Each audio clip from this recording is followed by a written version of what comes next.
Hello दोस्तों, स्वागत करते हैं आपका फिर से एक बार एक्सलेंट कोचिंग ढोरखा के इस यूट्यूब चैनल पर। आज हम लोग एक्सरसाइज 8.2 जो कि 8th क्लास का है उसको कवर अप करेंगे।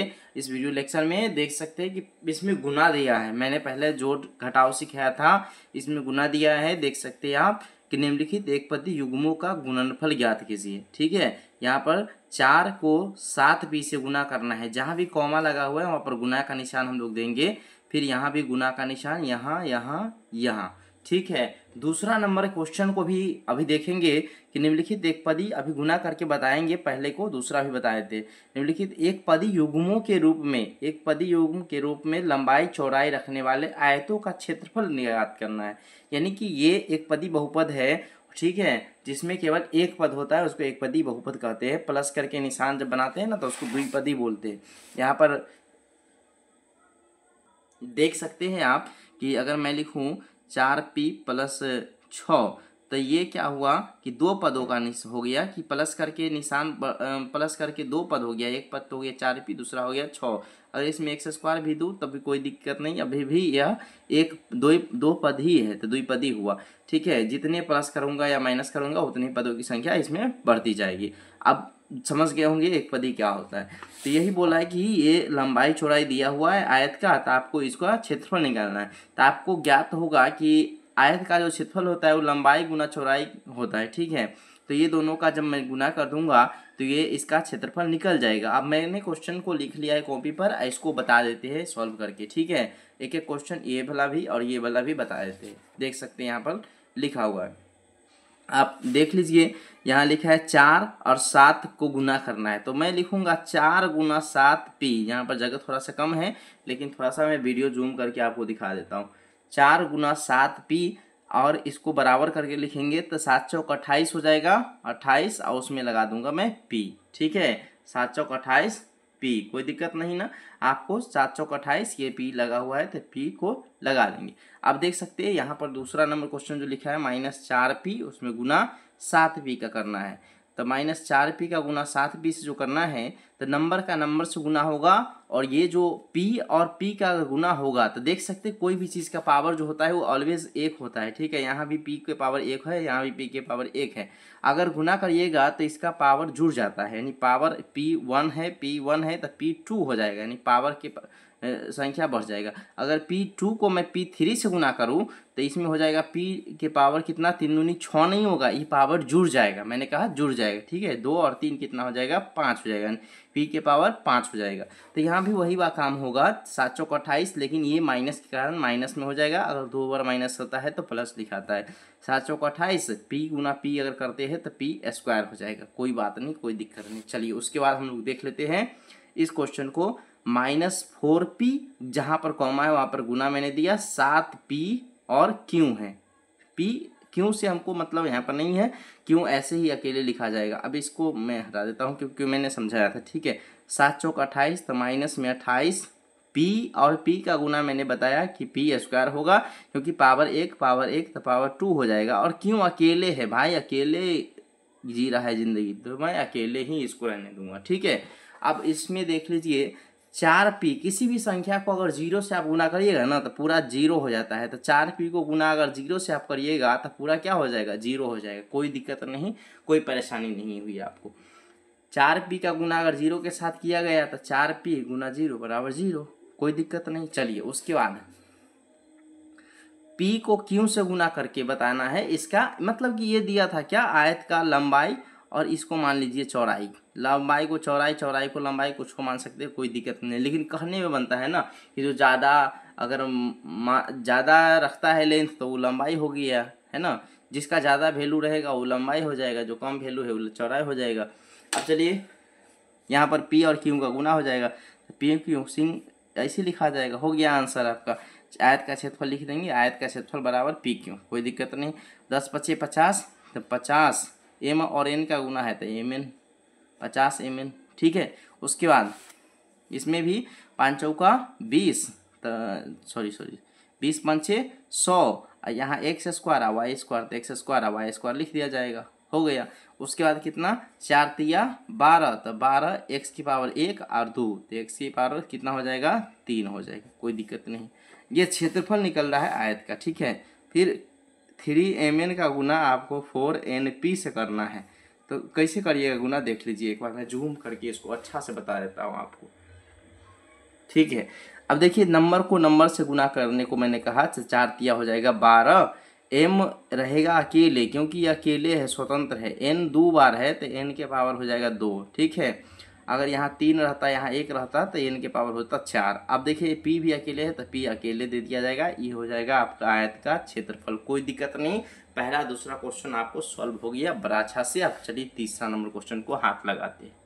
जैसे ही आप नेक्स्ट पेज पलटिएगा ना तो यहाँ पर देखिएगा इसमें एक चार्ट दिया है, इस चार्ट को आपको फुलफिल करना है। अब देख सकते हैं तीसरा क्वेश्चन, गुणनफलों की सारणी को पूरा कीजिए। ठीक है, प्रथम एक पदी, द्वितीय एक पदी, ये लाइन से ये लाइन से जो नंबर लिखा है ये, और इधर लाइन से जो लिखा हुआ है एक पदी बहुपद, वो दोनों को आपस में गुना करना है। एक समझा भी दिया है यहाँ पर, देख सकते हैं 2 का 2 से गुना किया है, यानी कि पहले का पहले से, फिर पहले का दूसरे से, फिर पहले का तीसरे से, फिर ऐसे करके भरना है। अब देख लीजिए 2 दूनी 4, 2 दूनी 4, x और x का गुना करेंगे तो 4x²। ठीक है, इसमें क्या भराएगा भाई, इसमें भराएगा 2 का आप इससे गुना करिएगा। ठीक है, तो 5 दूनी 10, 5 दूनी 10, लेकिन माइनस में तो यहाँ पर हो जाएगा माइनस का 10। ठीक है, और x और y तो xy यहाँ पर भरा जाएगा, माइनस का 10 xy, माइनस का 10 xy। इसको भरने के लिए मैंने एक छोटा सा चार्ट बनाया है, मैंने पूरा बनाया नहीं। जैसे यहाँ पर एक -15xy x² करके समझा दिया है। ठीक है, अब इसको देखिए कैसे आया है, ये इसको इससे गुना करना पड़ेगा, इस चीज़ को इससे गुना करना पड़ेगा, तब इस लिस्ट में भराएगा। यानी कि जैसे अगर आप इसमें भरना चाहते हैं ना तो इसी लाइन का दोनों चीज़ खोजिए। जैसे ये अगर इस लाइन का खोजिएगा तो ये एक पदी द्विपदी वाला इधर आएगा सीधे, और इसका ऊपर वाला जाएगा। तो ये दोनों 5 तिया 15 हो गया माइनस का, और x² और y गुना हो गया। कोई दिक्कत नहीं। अब इस पूरा को तो मैंने नहीं लिखा है, लेकिन आप भर सकते, एकदम इजी है भाई, कोई दिक्कत नहीं होगा, आप भर सकते इस चीज़ को। मैंने समझा दिया है थोड़ा सा, मैंने चार्ट बनाया है, इस चार्ट को मैं भर के देखता हूँ। अच्छा से बना भी नहीं है, कोई बात नहीं, लेकिन आपको समझाने के लिए मैंने ये प्रयास किया है, और आपको समझा के ही रहना। चलिए 2 और 2 का गुना होकर 4 होगा, x और x का गुना होकर x² होगा। ठीक है, अब इसमें देख लीजिए दूसरा में 5 भरना है तो इसका लेना पड़ेगा, इसका लेना पड़ेगा। तो 5 दूनी 10, माइनस का 10 हो जाएगा। यहाँ पर x और y है तो xy ही रहेगा। फिर 3 दूनी 6, x 2 है, x 1 है तो x हो जाएगा 3। फिर 4 दूनी 8, लेकिन माइनस में है तो माइनस में होगा। x एक बार है, x एक बार है तो x² हो जाएगा और y हो जाएगा, कोई दिक्कत नहीं। फिर 7 दूनी 14 हो जाएगा, 7 दूनी कितना हो जाएगा 14, तो यहाँ पर 14 हो जाएगा। x की पावर 2 है, x की पावर 1 है तो x की पावर हो जाएगा 3 और y हो जाएगा। कोई दिक्कत नहीं, कहीं से कोई दिक्कत नहीं होने वाला भाई। अब देख लीजिए अगर इसको आपको भरना है तो देखिए यहाँ पर कैसे भरिएगा, यहाँ से 3 उठाइएगा, यहाँ से 3 उठाइएगा, 3 तिया हो जाएगा आपको 9, 9 x की पावर 2, x की पावर 2 तो x की पावर हो जाएगा 4। अब मैं सब भरने लगूँ ना तो आपका दिमाग ऐसे ही मेरे ऊपर डिपेंड करने लगेगा, आप थोड़ा सा मेहनत नहीं कर पाइएगा। तो इसलिए मैं आपको लिए ये काम छोड़ देता हूँ। अब अगले क्वेश्चन को मैं समझाता हूँ, देख लीजिए। ऐसे घनाकार बक्सों का आयतन याद कीजिए। पहला नंबर याद करिए, घन का आयतन क्या होता है, तो घन का आयतन होता है भुजा क्यूब। क्या होता है, भुजा क्यूब। बोला ऐसे घनाकार बक्सों का आयतन याद कीजिए जिसकी, ये घनाकार दे करके, घना आकार दे करके तो ठीक नहीं किया है, लंबाई चौड़ाई और ऊंचाई अलग अलग कर दिया है, तो इसको दिखना चाहिए था आयताकार। खैर कोई बात नहीं, हमको काम से मतलब है। लेकिन घनाकार में एक ही भुजा होता है, क्योंकि घन होता है उसमें लंबाई चौड़ाई ऊंचाई सब बराबर ही होती है, एक ही भुजा होता है। यह आयताकार देना चाहिए था। बक्सों का आयतन ज्ञात कीजिए जिसकी लंबाई चौड़ाई ऊंचाई अलग अलग क्रमशः दी हुई है। 5 लंबाई चौड़ाई 3a² और ऊंचाई 7a की पावर 4। अब हमको इससे कोई मतलब नहीं, लंबाई चौड़ाई ऊंचाई तीनों को गुना कर देंगे, आयतन निकल जाएगा। ठीक है, अब तीनों क्वेश्चन को मैं लिख लेता हूँ, आपको समझा देता हूँ वीडियो थोड़ा सा रोक के। तो आपने क्वेश्चन तो देखा ही है, क्या कहा गया है, घनाकार मतलब कोई बक्सा है उसका लंबाई चौड़ाई ऊंचाई दिया हुआ है। दरअसल एक घनाकार नहीं आयताकार होना चाहिए। खैर कोई बात नहीं, अब तीनों का क्या करना है, गुना करेंगे, क्योंकि घन का आयतन हम लिख देंगे, चूंकि घन का आयतन होता है भुजा क्यों। खैर यहाँ पर नाम लिखना चाहिए, कोई बात नहीं, हम विवादास्पद बात नहीं करेंगे।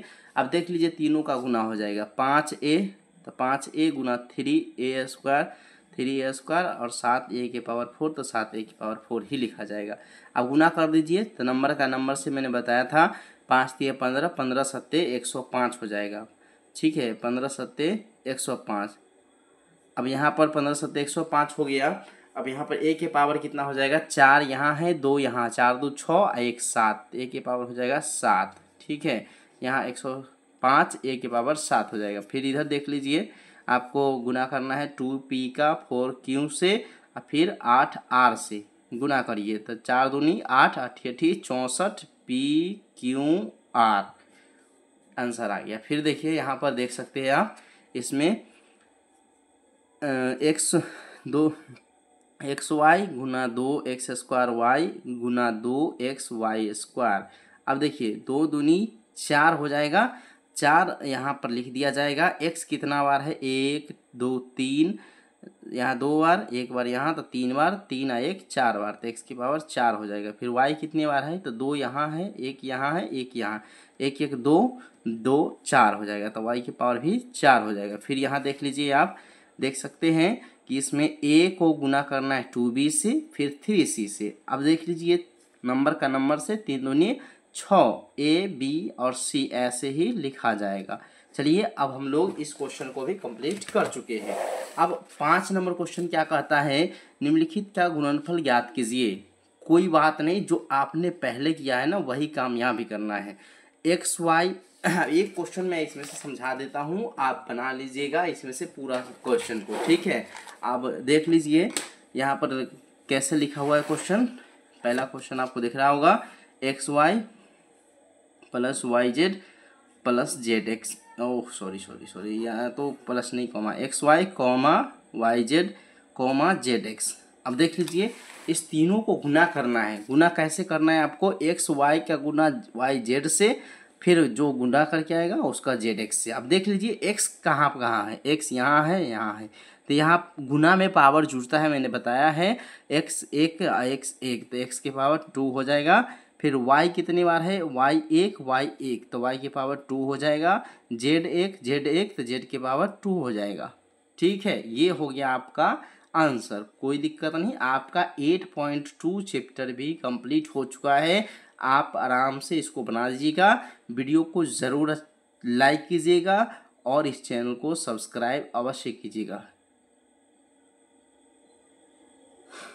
ठीक है, धन्यवाद वॉच करने के लिए, पूरा वीडियो देखने के लिए। चलिए नेक्स्ट वीडियो का इंतज़ार करते हैं, तुरंत ही आएगा।